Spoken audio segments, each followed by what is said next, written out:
This is Dr. Ed Turos, and welcome to the Focus Life Business. In this series today, I want to talk to you about creating a culture that is so positive that everyone in your organization is going to thrive. I believe culture is the foundation of organizations. And many times when you come into an organization, the culture is not right.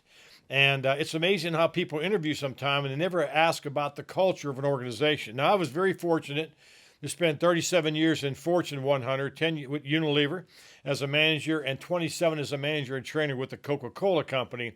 Before things changed over in the last few years, there was a different culture that was established in those organizations.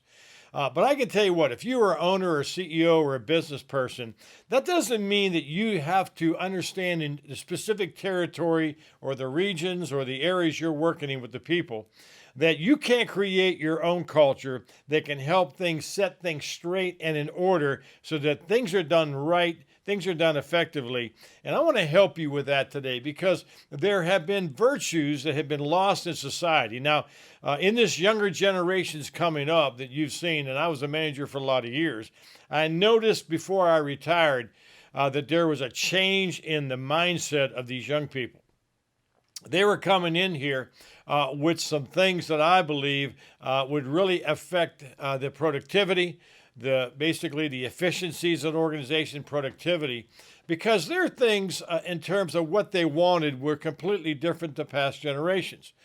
They want more of a work-life balance. They don't want to maybe go to the extra mile to get things done. But if you can show them how important it is to be able to create a culture that's going to be able to produce favor and influence within your organization, then I want to encourage you to review what I'm going to share with you now because I believe it's very powerful.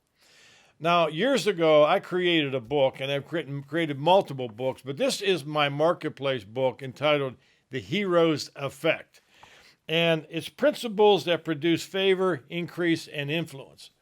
And this book is on Amazon. This book also at focuslifeinstitute.com, where I have also business courses on there. So check me out there at focuslifeinstitute.com, and you'll see a group of different blocks that we have down there where all our courses fit in, especially in the area of business. And obviously, with my background, gives me an area of expertise that most people don't have. I'm very fortunate for that. But I decided that when I retired, my boss came to me and she said, will you teach people on the day you retire the hero's effect? Because margin and ways that we went to business back in those days right now were not being that effective. Competition was aggressive. We see competition now being very aggressive. What are you going to do in your organization to create a culture that's going to produce influence and favor? And I'll tell you what, when I operated in these principles, I got sheer leadership. I had favor with my organizations, my customers, my peers. And so when I talk about the hero's effect, we're talking about the following acronym. H for honor in an age of dishonor. I don't know about you, but there's a lot of dishonor going on in the world today. We've lost that virtue of honor. Honor is looking at somebody and understanding how important they are based on who they are, not what they do. And we dishonor people by our words, our actions. And if you want to create an environment within your organization that eliminates strife, because strife's one of the worst things that can come in your organization, you need to create a culture of honor. Now, what I do with my children and my grandchildren, when I see them not walking in honor, I'm going to challenge that. When I worked as Fortune 100 manager and trainer and I saw somebody dishonor somebody, I had to deal with that. So the culture that I created was very tight in my region because we didn't have shared leadership when I came in, but when I got established there and recreated a culture that I had to do, because there were some situations of some companies being merged together, and I had to go in there as the manager over these food brokers back years ago, and I had to make some changes there, and I had to eliminate some personnel because they didn't see the way things I saw. We're going to honor our customers, and we're going to do things right, right? So the second aspect of that is an area of excellence. So the hero's effect, E stands for excellence. I don't know about you, but most people only do what they're told to do these days. There's a spirit of average right now.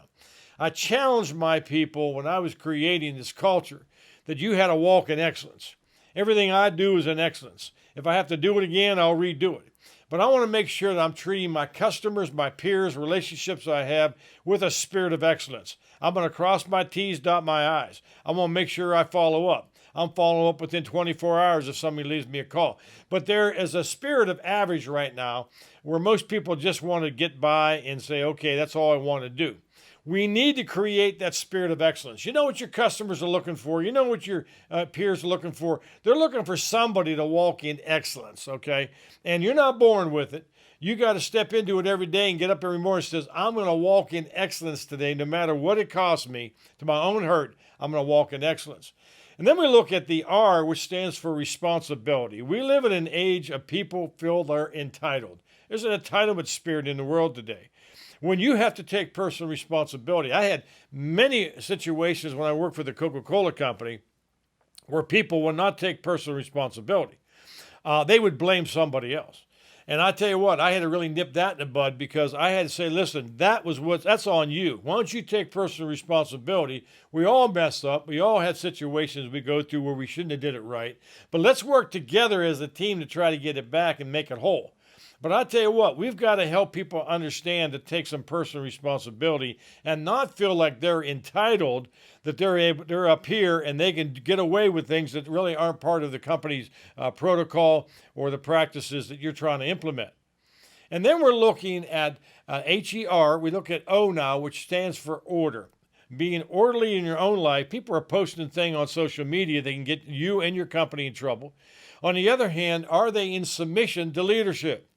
Boy, I tell you what, we live right now in an age of an independent spirit. They don't want to be told what to do. They don't want to be told how to do it. They're just going to go in, do their job, and that's about it. And they lack that submission. Now, I noticed this. When I began to submit to my leaders early in my career, what I received was people who submitted to me.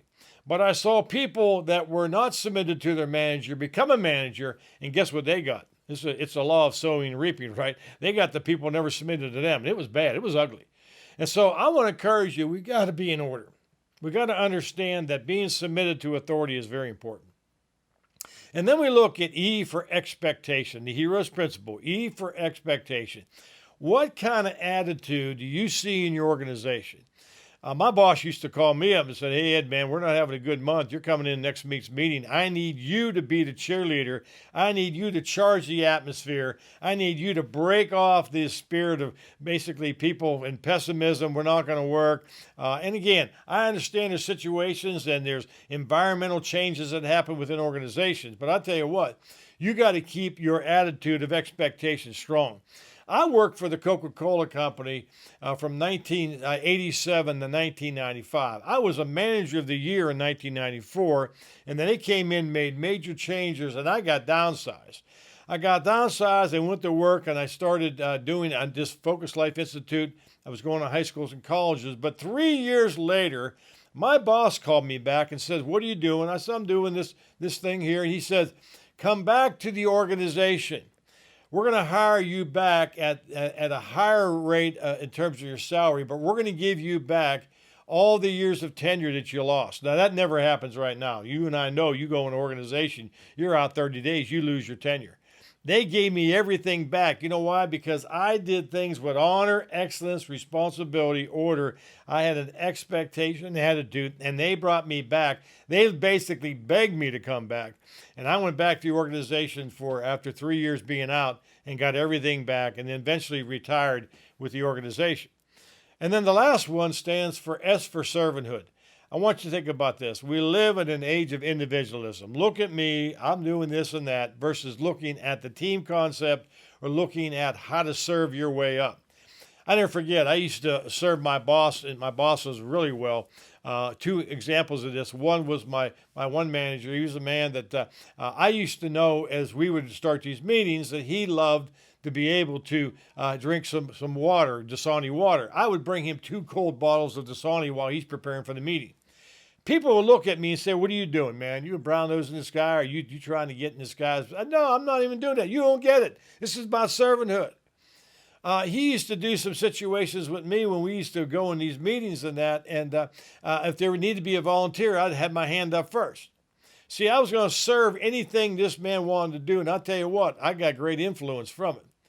My last boss with the company, she was out of Atlanta, and basically she would come in the market, and I would treat her, man, like she was the greatest thing that walked in the building. I would have my car all cleaned up. I would have a beautiful opportunity for her right now in terms of giving her the situation with a nice cold bottle of ice, Gold Peak tea she loved. I had a situation with her, man, that I would just love to be able to I'd take her to the hotel, drop her off. I'd make sure that she knew right now how much I appreciated her. I would introduce her as a vice president of the company. So in the midst of all those certain things that I did, guess what? I had great influence and favor because I served her. Now, here's what she would do. She would call up my peers in Chicago and New York and Charlotte and all these different regions and say, are you going to treat me like Ed Turos treated me? Now, they'd call me up and they'd be on my case. I said, first of all, you guys don't understand servanthood. You got to serve your way up. And that gave me favor and influence. That gave me the ability to speak in situations. That gave me to release people, to release my faith, because I'm a man of faith, release my faith in this organization and be able to see changes. And I gained sheer leadership, and I saw great favor, not only with my bosses, my peers, but also I saw great favor with my customers. And they would come to me when they needed something to get done. They knew I was going to honor them. They knew I was going to do things with excellence. They knew if something was out of order, I'd bring it back in personal responsibility. They knew that I'd be in order, expectation, with a positive attitude, and I'd serve them. And I would do anything they needed to do that was right to be able to bless them and bless our organization as a win-win. So I want you to think about this. If you're looking to change the culture of your organization, if you have some things in there right now to be changed, I encourage you to get the Heroes Effect or go online and take the Heroes Effect course. It's out there at focuslifeinstitute.com. Or I am available to come into your organization and equip and train your people in this powerful tool. I did it at the Coca-Cola Company. We saw great levels of success.